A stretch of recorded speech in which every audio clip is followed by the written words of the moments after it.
Today we will finish our story about Abraham Lincoln. He led the United States during the Civil War. That conflict lasted from 1861 to 1865. In it, the southern states of the Confederacy battled the northern states of the Union.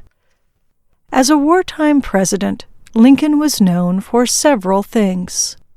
He was actively involved in plotting the military campaign. When Lincoln was unhappy with the performance of his top generals, he dismissed them. He also greatly increased the power of the presidency, even beyond what the U.S. Constitution permitted. And Lincoln struck at the issue at the heart of the Civil War: slavery. He ordered that enslaved people in the Confederate States be forever free. His order is called the Emancipation Proclamation.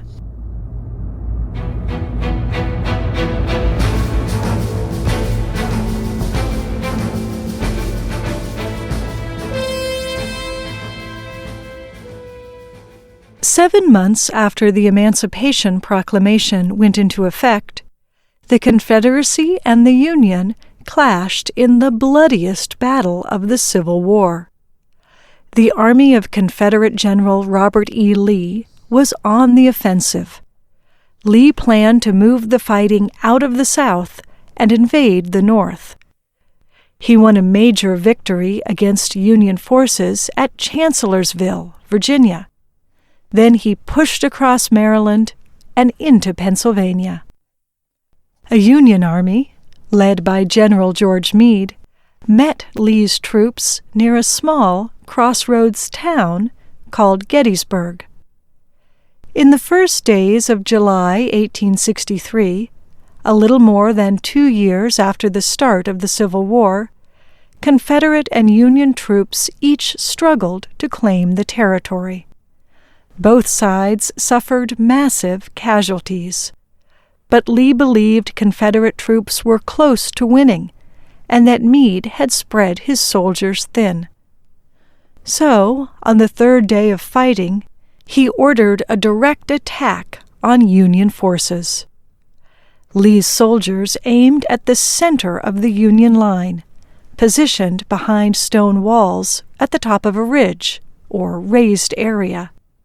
Confederates first used cannons to fire artillery at the ridge. Then about 15,000 Confederate soldiers began marching across more than a kilometer of an open field. The Union soldiers behind the walls fired on them. More Union forces attacked the Confederate soldiers on the left and right. In half an hour, 3/4 of the soldiers in the open field had been killed or wounded. Thousands more on each side also died. The surviving Confederate forces quickly withdrew and waited for Meade to attack again. But, much to Lincoln's dissatisfaction, he did not. The following morning, Lee led the survivors back to Virginia. He left behind 28,000 soldiers dead, wounded, or missing, more than 1/3 of his total army. The Union had suffered 23,000 casualties, almost as many.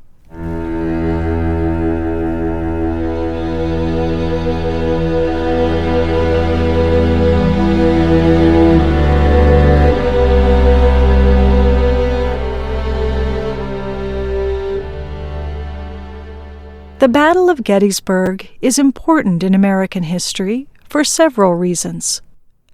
One is the large number of killed and wounded soldiers, the largest until World War II in the 20th century. Another reason is because it was a turning point in the war. It ended Lee's invasion of the North and weakened his army permanently. Over the same days, Union troops won another major victory under General Ulysses S. Grant in the southern city of Vicksburg, Mississippi.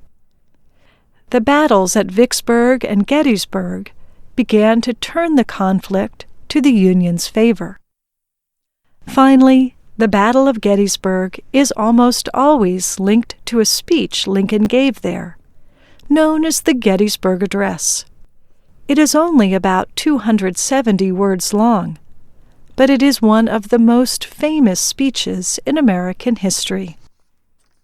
Lincoln spoke at the opening of a cemetery for all the soldiers who had died at Gettysburg, but he also used the event to speak to the entire country about the war. He said, "The conflict was a test of whether the American form of government could survive. That is, a government of the people, by the people, for the people." He also pointed to the Declaration of Independence as the country's founding document. He said, "The nation had been conceived in liberty, and," he said, "it was dedicated to the idea that all men are created equal." Historians have noted that, in the speech, Lincoln changed the reasoning behind the war effort. It continued to be a struggle to reunite the country, but after the Gettysburg Address, it was also more clearly a struggle to free enslaved people.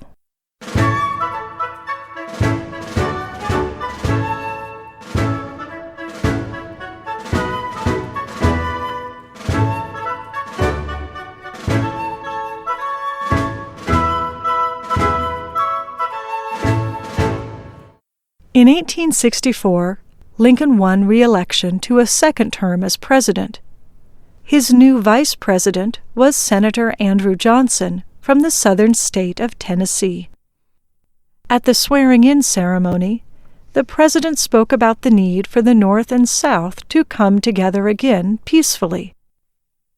In that speech, his famous second inaugural, Lincoln called on all Americans to finish the war. He urged them to care for the wounded, the wives and children of soldiers killed in battle, and to seek a just and lasting peace. Most importantly, Lincoln asked Americans to reunite with malice toward none, with charity for all. In other words, with respect and kindness. A few weeks later, the war effectively ended. Lincoln's military plan had worked. He had finally found two generals whom he trusted, Ulysses S. Grant and William T. Sherman. Sherman led a campaign across the southern states. His path through Georgia, from the city of Atlanta to the city of Savannah, was known as Sherman's March to the Sea. The march destroyed farms and houses along the way. The destruction was terrible. It was also effective. The Confederate Army was left with little food or communication. At the same time, Grant surrounded Lee's army in Virginia. Grant cut these Southern troops off from supplies too. Lee realized he must surrender to Grant, although, he said, he would rather die 1,000 deaths.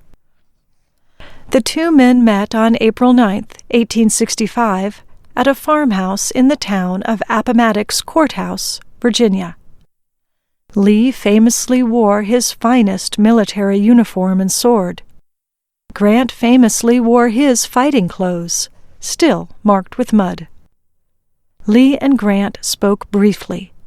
Then Grant wrote the terms of surrender. As Lincoln had asked, the terms were respectful and generous. Lee's officers were free to keep their horses and their weapons, and the Union Army would give the Confederate soldiers food. When some Union troops began to play a victory song, Grant told them to stop. "The war is over," he said. "The rebels are our countrymen again."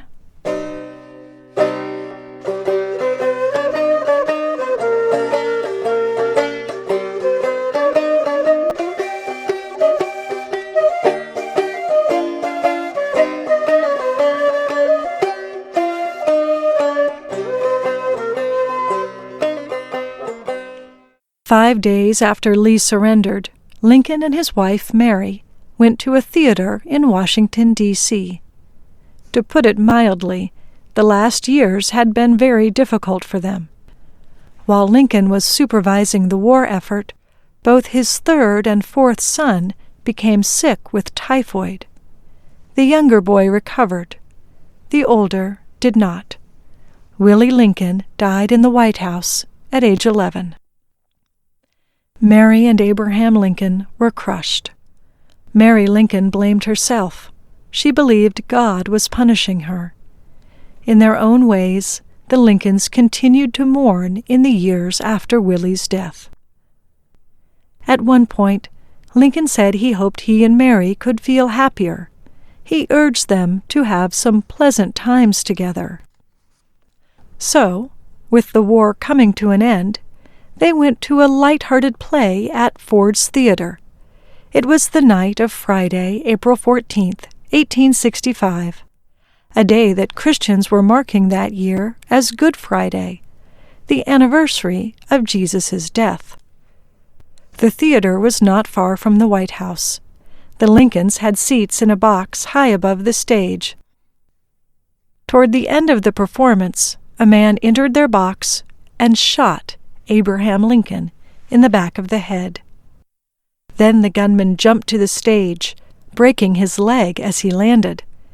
He called out a Latin expression, sic semper tyrannis. It means, thus always to tyrants. Some observers say the man added, the South is avenged. The gunman was a Southerner named John Wilkes Booth.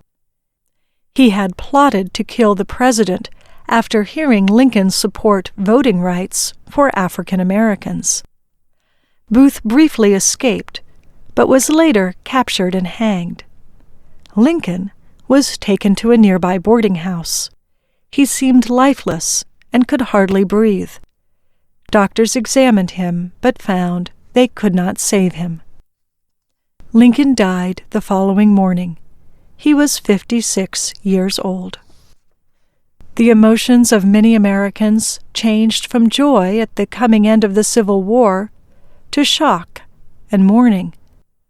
Thousands lined up along railroad tracks as Lincoln's body made its way from Washington, D.C. to his home in Illinois. Even many Southerners mourned Lincoln's death. They understood that he would treat them kindly. A little more than 6 weeks after Lincoln's assassination, the last Confederate army surrendered, and the war was considered officially over. The country was reunited, and the process of legally freeing enslaved people had begun. Although these acts are tremendous parts of Lincoln's legacy, in time his public image would grow only larger and more celebrated.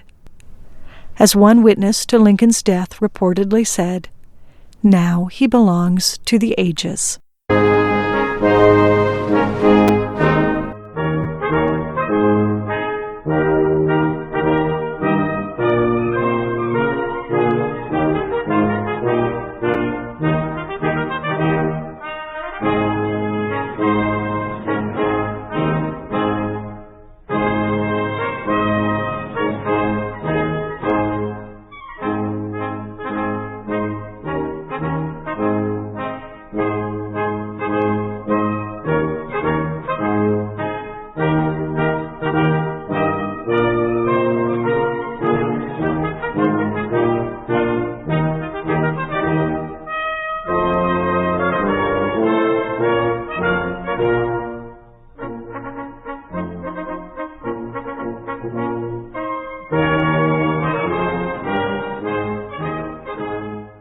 Thank you for watching.